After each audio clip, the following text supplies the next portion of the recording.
Selamat malam para netizen dimanapun kita berada. Salam inspirasi bagi kita semua. Ini yang cukup menarik dari penggeledahan terhadap Gubernur Jawa Timur dengan wakil Gubernur Jawa Timur begitu. Menurut Rocky Gerung, Anies dicegah untuk mewariskan Hovifah. Benarkah seperti itu? Mari kita baca terlebih dahulu analisisnya dari Rocky Gerung. Sebelum ini, mari kita baca komentar-komentar netizen seperti ini. Ini komentar netizen sangat miris sekali ya.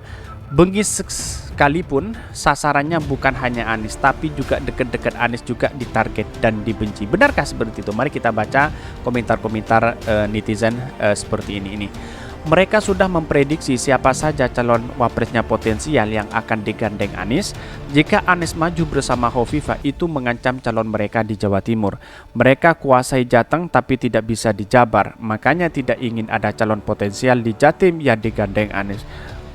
Ya bisa jadi seperti itu begitu kan. Ada kaitannya dengan 3 periode Pilpres begitu. Sebagaimana yang kuduga, Anies hanya berpeluang menang apabila ia berpasangan dengan Hovifah. Nembak 2 mungkin menembak peluang Anies Hovifah kader Demokrat Wakum Jawa Timur. Capres boneka yang lain malah merapat ke Bandar Bagong. Ini banyak sekali yang menuntut mereka dan mengkritik begitu. Emang Gub Jating orang Nasdem? Ya bukan, tetapi orang-orang Demokrat. Kalau dia berpasangan dengan Demokrat, misalnya wakilnya Legowo untuk menerima itu tidak menjadi masalah gitu. Dul, Gubernur Jatim itu warga Nahdiyin, artinya KPK nggak pandang bulu. Kalau ada berkas-berkas yang dianggap perlu yang diambil untuk langkah selanjutnya, nggak ada sakut pautnya dengan Anies, ojo kadi kompor ini. Alasan aja lo, kalau memang bersih ngapain takut? Jangan nyalahin istana dan Jokowi ya, namanya sampah harus dibersihkan. Termasuk lo yang dipecat karena nggak becus bekerja. Mestinya lo sadar diri dan introspeksi kenapa sampai dipecat dari jabatannya lo. Ini banyak sekali yang mengkritik mereka. Kalau cebong siapapun dia, kalau korupsi itu adalah musuh, nggak pakai difitnah, dikriminalisasi dan sebagainya. Jadi paham. Buktinya lo yang penjilat Anies masih hidup, ini banyak sekali yang berita dan seakan-akan ada akan ada sesuatu yang dimainkan begitu. Tetapi perlu diingat bahwa langkah KPK itu sesuai dengan prosedur begitu. Kalau memang ada penggeledahan terhadap ruang gubernur dan wakil gubernur, saya yakin dan saya yakinnya bahwa suatu saat nanti pasti ada jadi tersangka. Karena apa? Karena di satu sisi orang yang sudah digeledah itu pasti ada tahap salah administrasi, walaupun dia tidak memperkaya orang, walaupun dia tidak korupsi, tetapi secara administrasi pasti ada peluang salah begitu.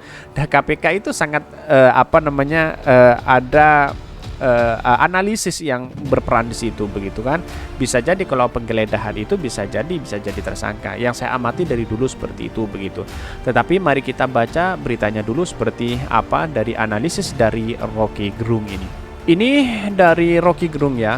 KPK geledah kantor Gubernur Jatim, Rocky Gerung. Anies dicegah untuk mewapreskan Hovifah. Benarkah seperti itu? Ini dikutip dari fajar.co.id. KPK telah menggeledah gedung DPRD hingga kantor Gubernur dan Wakil Gubernur Jawa Timur. Pengamat politik Rocky Gerung justru mengungkap potensi Gubernur Jawa Timur Hovifah Indra Parawansa jadi capres Anies Baswedan. Hovifah itu potensi jadi capresnya, wapresnya Anies Baswedan. Jadi kalau itu dilihat konteksnya itu yang mungkin Anies dicegah untuk mewapreskan Hovifah, ucap dalam kanal YouTube-nya. Wow, sangat menarik juga ya. Tetapi kalau dianalisis, Bu Hovifah ini digadang-gadang menjadi salah satu wakil calon presiden yang potensial di Jawa Timur. Ya mungkin bisa ada politisi seperti itu begitu kan, politisasi seperti itu begitu apa yang dianalisis oleh Rocky Gerung bisa jadi begitu kan. Karena pada hakikatnya untuk menjagal Anies Baswedan tidak hanya capresnya tetapi jawapresnya atau orang-orang yang dekat dengan Anies Baswedan atau partai yang mengusungnya begitu. Kira-kira seperti itu, masuk akal juga begitu apa yang dilakukan oleh Rocky Gerung begitu. Tetapi kalau Hovifah tidak digadang-gadang menjadi wapresnya, apakah ditindaklanjut untuk penggeledahan itu? Bisa seperti itu begitu. Menurutnya suara Hovifah itu yang justru akan jadi penentu. Anies, kalau saya belajar statistik kecil-kecilan itu, kalau Anies dapat tiket itu mestinya datang dari wilayah Jawa Timur. Elektabilitas Anies pasti akan disuplai di Jawa Timur. Untuk memenangkan suara di Jawa Timur, Anies butuh sosok Hovifah. Kan Anies bisa memenangkan semua daerah. Kalau di Jawa Timur itu nggak dipegang, itu artinya nggak bisa jadi presiden. Jadi kira-kira itu intinya, pungkas dosen Universitas Samratulangi ini. Tetapi betul juga apa yang dilakukan atau disampaikan oleh Rocky Gerung begitu. Di satu sisi begitu analisisnya. Tetapi akankah ketika itu bukan Hovifah misalnya AHY begitu. AHY misalnya menjadi calon wakilnya Anies, akankah itu ada kaitannya dengan Hambalang atau apa begitu? Ini yang perlu kita lakukan bersama begitu kan?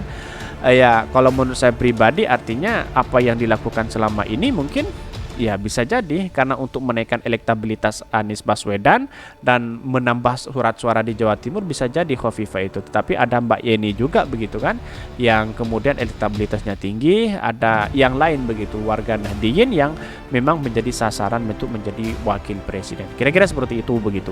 Nih, tetapi dalam berita lain dari Warta Ekonomi, kantor Hovifah Indra Pawansa digeledah KPK disebut Rocky Gerung ada hubungannya dengan Anies Baswedan. Bahkan dari pengamat politik sekaligus akademis Rocky Gerung mengatakan penggeledahan gedung DPRD hingga kantor gubernur dan wakil gubernur Jawa Timur bisa jadi ada hubungan dengan Anies Baswedan.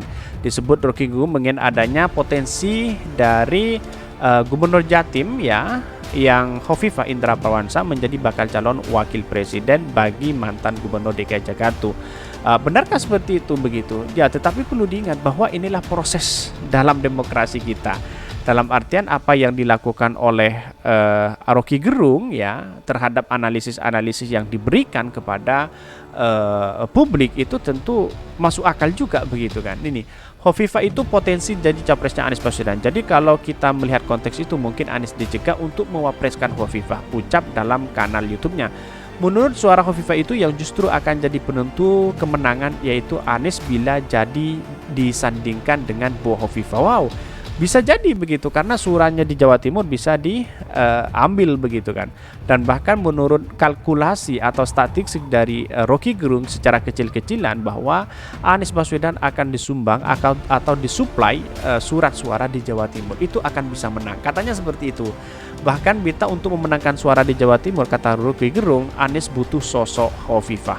Bahkan Anies bisa memenangkan semua daerah kalau Jawa Timur dia nggak pegang. Itu artinya nggak bisa jadi presiden. Jadi kira-kira itu intinya. Jadi memang Jawa Timur itu memang satu target utama ya untuk menjadi calon presiden karena banyak juga. Tetapi ya yang lain itu mungkin bisa untuk digandengkan begitu. Karena tetapi di Jawa Timur itu kalau sudah kalah begitu semuanya pasti akan ikut. Tetapi di satu titik dalam demokrasi tidak hanya di Jawa Timur begitu. Jawa Timur itu memang suaranya besar ya.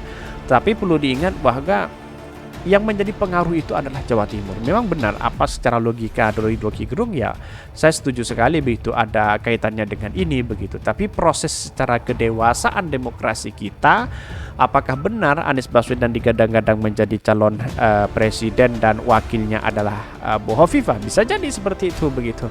Atau dengan AHY ya, dua pilihan itulah yang saya tahu begitu.